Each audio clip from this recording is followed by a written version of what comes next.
welcome to another episode of Shooting the Shit with Rachel and Neal Young. So we're talking all things real estate photography business growth, mindset, and getting it done. Here come your favorite true entrepreneurs, Rachel and Neal Young, shooting the shit. I have a ferret on the podcast. Like if we're kind of in a slump, like what kind of things do you do? Talking about a boob light. Straddling a power line. Nice photo. Ooh, I need that. I'm like red right now because I'm embarrassed. I go like this. I love it. Come in. Sure, use your podcast voice. You know, over here, I'm kidding out. Drone's like flipping to the ground. That's a great callback. Chit-chatting. Is that what you call that? Hey! Welcome to a very strange and new and different kind of podcast. Rachel and I are, for the first time, driving in the car while podcasting. You know, we had so many conversations. Yeah, this is safe.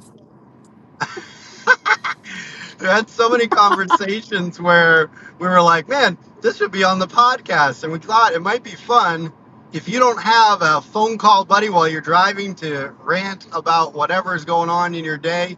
That's kind of what we're doing on this little mini podcast in the car. This episode is brought to you by my admin. Well, HD Photo Hub, which is basically like having an admin.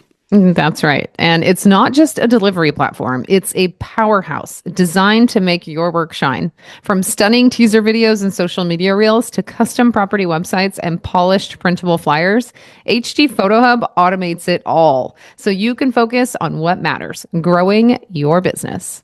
That's right. No, Neal and I have so many conversations in the car when we're driving from shoot to shoot. We'll just call them like BS, and some of them are really good, and I'm like, dang it, I wish we were recording. So this is perfect for us, and with it being busy season, we are having a heck of a time finding time in the studio to actually record. So this is kind of solving that problem so we can still bring episodes to you.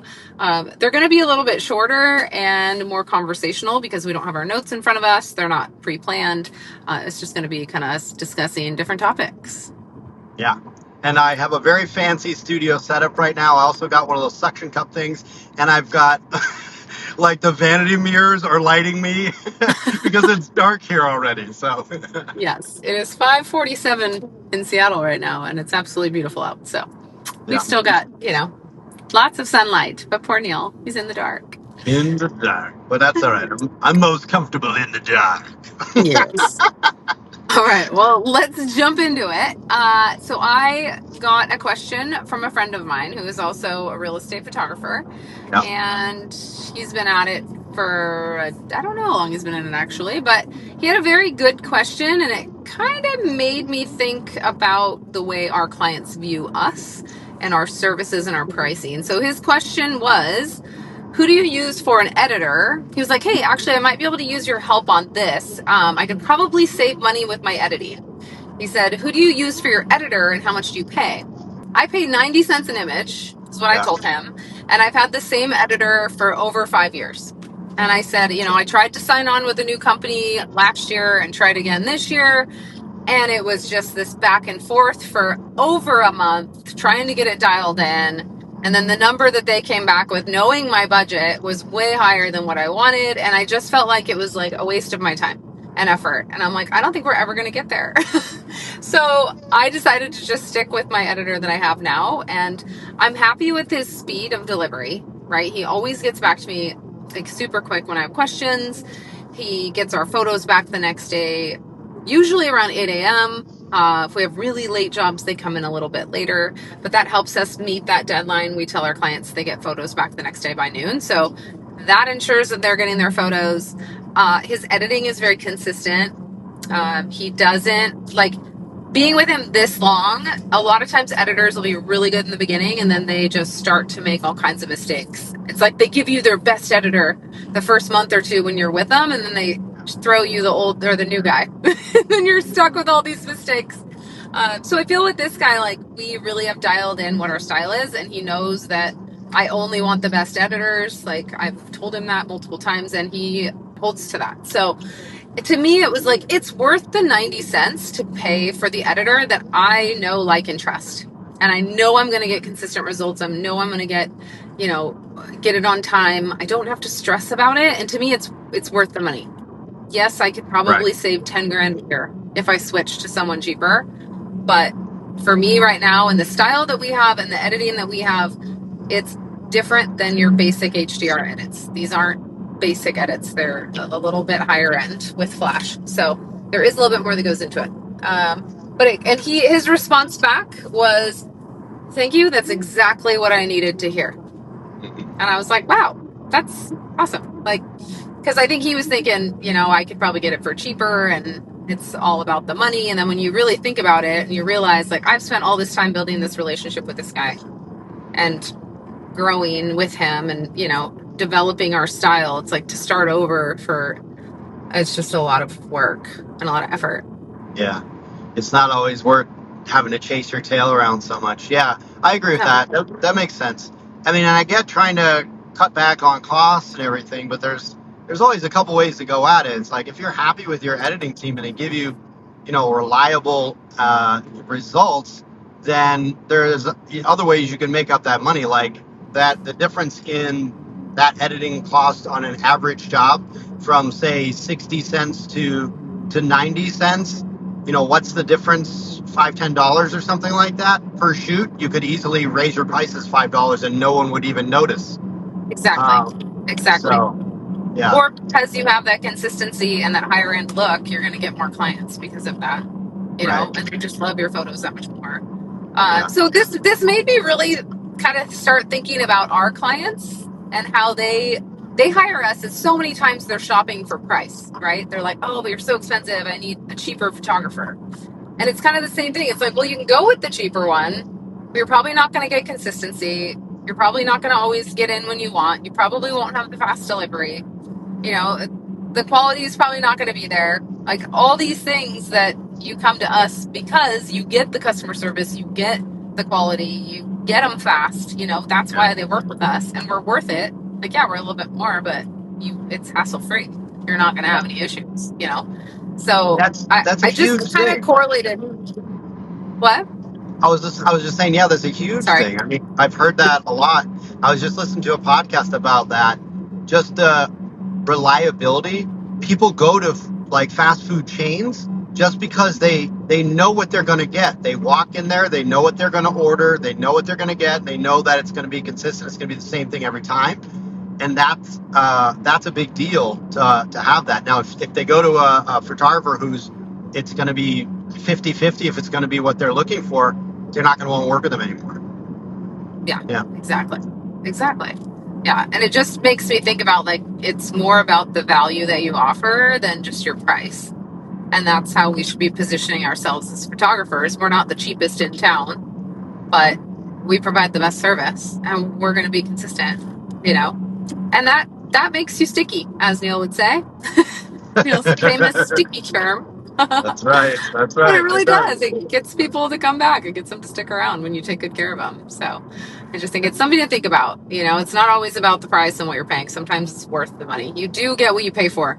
I've said that to clients because they've come to us after they've hired a cheaper photographer and they're like, oh, I just wasted so much money.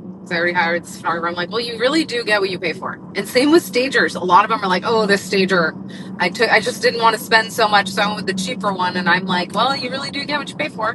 Like, and it's evident. Like, it's obvious when you see the staging. You're like, well, it's okay, but if you would have put another $1,500 into it, it would have been awesome. But there's different budgets for different houses too. So you gotta. I mean, I understand, but definitely.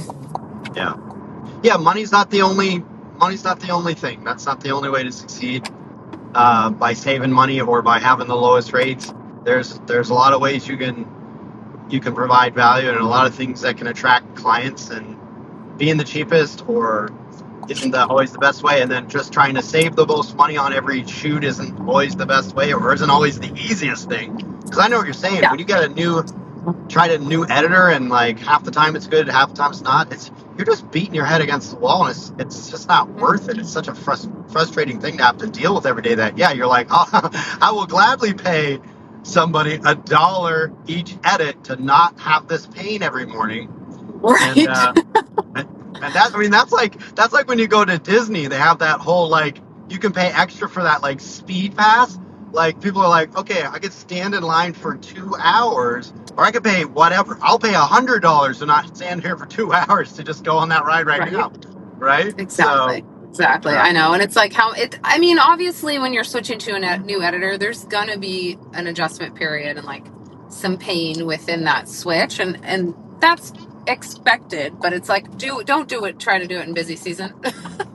Don't try to do it when you're at like your max capacity. Cause it's like, it's just not, it's not fun. Sorry to interrupt. If you haven't heard, Rach and I are using Pixl CRM. Pixl CRM isn't just another boring tool. It's basically your business's best friend. With Pixl CRM, you can automate your lead generation, follow-ups, client communication, and stay top of mind with email campaigns. And there's just so much more. And if you want, you can try it out today. Just go to pixlcrm.com/STS, and you're going to get the first month of Pixl CRM free. Yeah. but editors are difficult too. I have a variety myself. So I have a big team that I use as I need them basically. So they're like overflow because I have a core few editors that work for me and they're overseas in the Philippines that I hired through Online Jobs PH, and I use them there because they're more consistent. They're a little bit more affordable actually, but they're one-offs. The downside of them is they are like independent contractors. So I have a few of them and I say, hey, can you work tonight? You know, they're not required to work a certain number of days. So if they can't work, then more jobs are going to the bigger company that has a bigger team. The downside is they cost 85 cents versus my editors are 50 and 60 depending on how long they've been with me cents. And then, but the more expensive one is because I know I can give them the job and I know they'll do it. But the downside is they're not as consistent as my editors and my admins, constantly having to try to get them back in line. Like, whoa, like, no, like you have to fix all these things. And that's the thing I always find frustrating is like, they know they work with us so many times. Wouldn't you think that they would want to deliver the job right the first time? But every time they give you the same problems.